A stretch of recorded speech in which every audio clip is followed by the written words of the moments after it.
Heute vor 90 Jahren wurde im Dritten Reich das Reichsarbeitsdienst- und Luftschutzgesetz verabschiedet.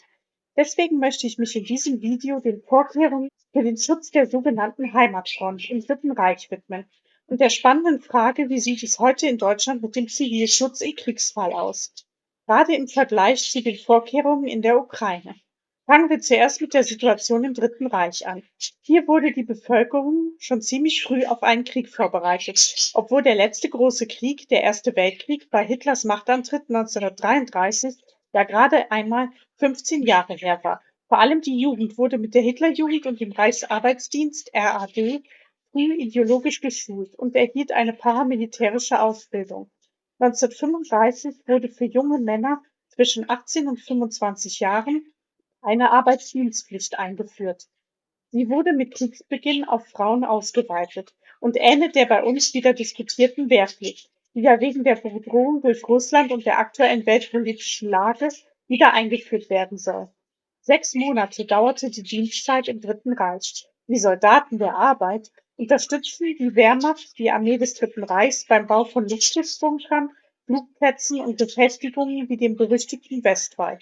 Anders als bei uns konnte man sich von dieser halbmilitärischen Ausbildung nicht freistellen lassen und einfach soziale Aufgaben wie beim Zivildienst übernehmen.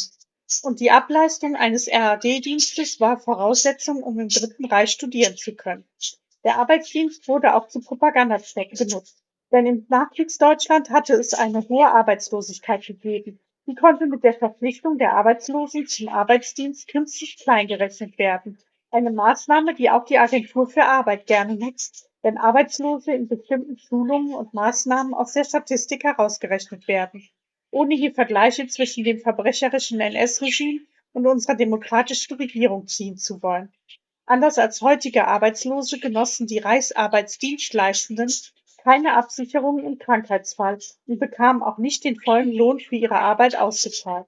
Ein erheblicher Anteil wurde für die Unterkunft und Verpflegung vom kargen Lohn eines Hilfsarbeiters, 21 Reichsmark pro Woche, einbehalten. Mit anderen Worten, auch hier wurde vom NS-Regime ein ausbeuterisches System installiert. Unter Zwang und militärischem Drill wurde eine hohe Arbeitsleistung zu minimalen Kosten erreicht. Außerdem konnte Hitler-Deutschland mit dem Arbeitsdienst die Auflagen des Versailler Vertrags unterlaufen. Die Siegermächte des Ersten Weltkriegs hatten dem Deutschen Reich nämlich eine Mindeststärke seines Militärs vorgeschrieben, die nominell nicht überschritten werden durfte. Aufgrund seiner Expansions- und Kriegspläne rechnete das NS-Regime schon früh mit einem Luftkrieg und bereitete die Zivilbevölkerung auch hier frühzeitig vor. Am 26. Juni 1935, 4 Jahre vor Kriegsbeginn, trat das Luftschutzgesetz in Kraft. Mit ihm wurde eine allgemeine Luftschutzdienstpflicht eingeführt. Ziel war es, Zitat, die Kampfkraft, die Arbeitskraft und den Widerstandswillen des gesamten Volkes gegen die Wirkungen von Luftangriffen zu erhalten.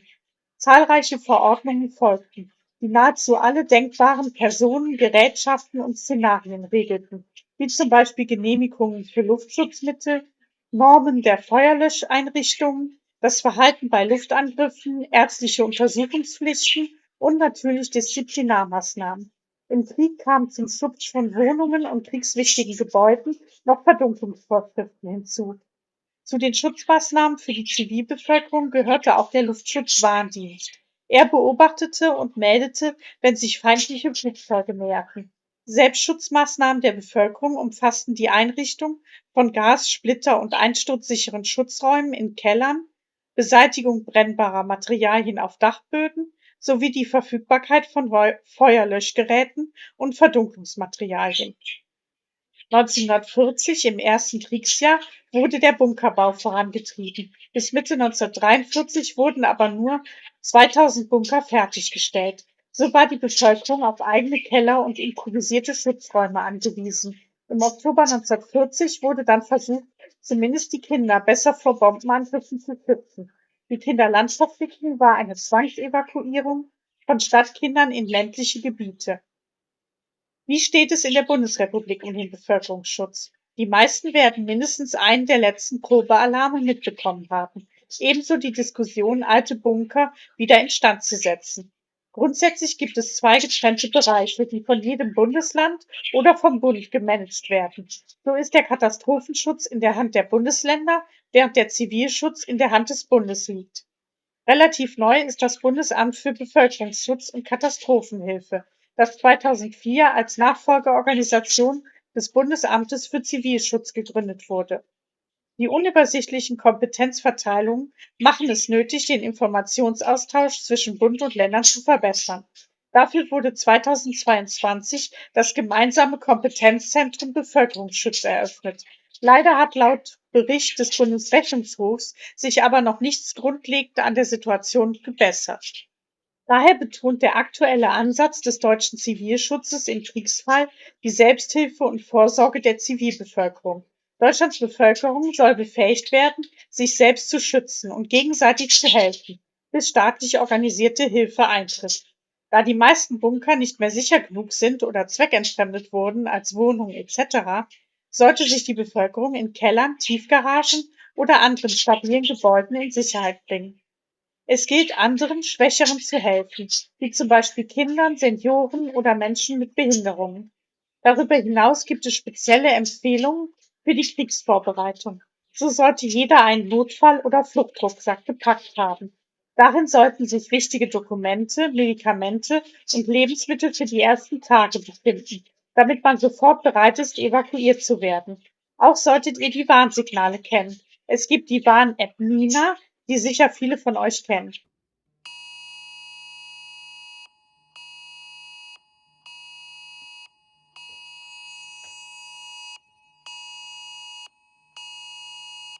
Und dann gibt es die eingangs erwähnten Sirenensignale.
Ein einminütiger auf- und abschwellender Ton signalisiert Gefahr.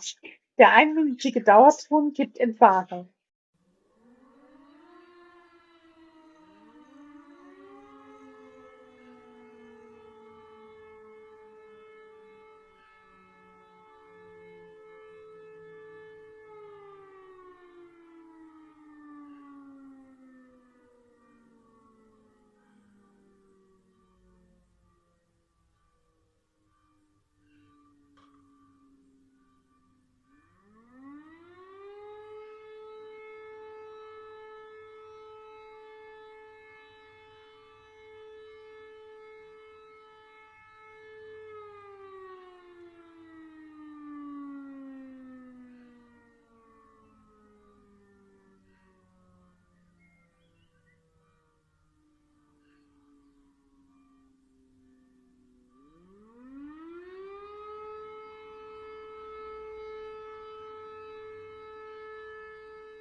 Jeder sollte einen Grundvorrat anlegen für 10 Tage Lebensmittel, Wasser und Hygieneartikel, sofern man das Haus nicht verlassen kann oder eine Versorgung über Geschäfte nicht möglich ist.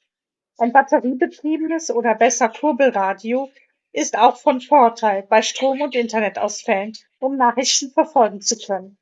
Eine kleine Bargeldreserve, wenn Geldautomaten und Kartenlesegeräte aufgrund von Stromausfällen nicht funktionieren, ist auch nicht verkehrt. Kenntnisse zur Ersten Hilfe und zum Brandschutz sollten regelmäßig aufgefrischt werden, um im Ernstfall schnell handeln zu können. Wie ihr seht, verlässt sich die Regierung im Krisen- und Kriegsfall eher darauf, dass die Bürgerinnen und Bürger auf sich allein gestellt überleben können. Die Last der Widerstandskraft wird vom Staat auf den Einzelnen übertragen, ähnlich dem Luftschutz im Dritten Reich, der zwar staatlich organisiert war, für dessen Durchführung aber letztlich die Bürgerinnen und Bürger verantwortlich waren. Wie sieht es mit dem Luft- und Zivilschutz in einem aktuellen europäischen Kriegsgebiet, der Ukraine, aus? Die Ukraine betreibt eines der weltweit fortschrittlichsten automatisierten Luftschutzwarnsysteme, das Zivilisten in Echtzeit vor ankommenden Raketen- und Drohnenangriffen warnen soll. Dabei wird eine weitreichende Verbreitung der Warnungen durch Sirenen, mobile Apps und Push-Benachrichtigungen realisiert. Oft können die Systeme bis zu eine Stunde Vorwarnzeit geben, um Schutz zu suchen. Allerdings gibt es zwei große Probleme. Zum einen die Taktik der Russen, mehrwellige Angriffe durchzuführen, die oft länger als einen Tag andauern, und das Abstumpfen der Zivilbevölkerung. Nach mehr als 3 Jahren Krieg lassen sich einige Zivilisten nicht mehr durch Sirenenlärm beeindrucken. Hinzu kommt, dass das Frühwarnsystem vor ankommenden Bedrohungen zuverlässig warnt, man nicht das genaue Ziel eines Angriffs vorhersagen kann. So können die Bewohner eines Gebiets nur schwer einschätzen, wie ihr persönliches Risiko ist, wenn der Angriff vielleicht dann doch das Nachbardorf oder die Nachbargemeinde trifft. Neben den offiziellen Warnkanälen nutzt die ukrainische Bevölkerung auch andere Warn-Apps wie Air Alarm der offiziellen Tourismusbehörde Visit Ukraine oder E-Alert, eine von Freiwilligen verwaltete App. Diese Apps empfangen Signale der offiziellen Warnsysteme. Der Warnton erfolgt auch, wenn das Telefon auf Stumm geschaltet oder im Schlafmodus ist. Telegram wird in der Ukraine als zentraler Kommunikationskanal genutzt. Sowohl offizielle Ankündigungen von Ministerpräsident Zelensky als auch die Organisation von Evakuierungen wird über Telegram verbreitet. Das Problem mit Telegram ist, die russische App wird wie andere soziale Medien aus Russland für Propagandazwecke genutzt, um die ukrainische Bevölkerung zu destabilisieren.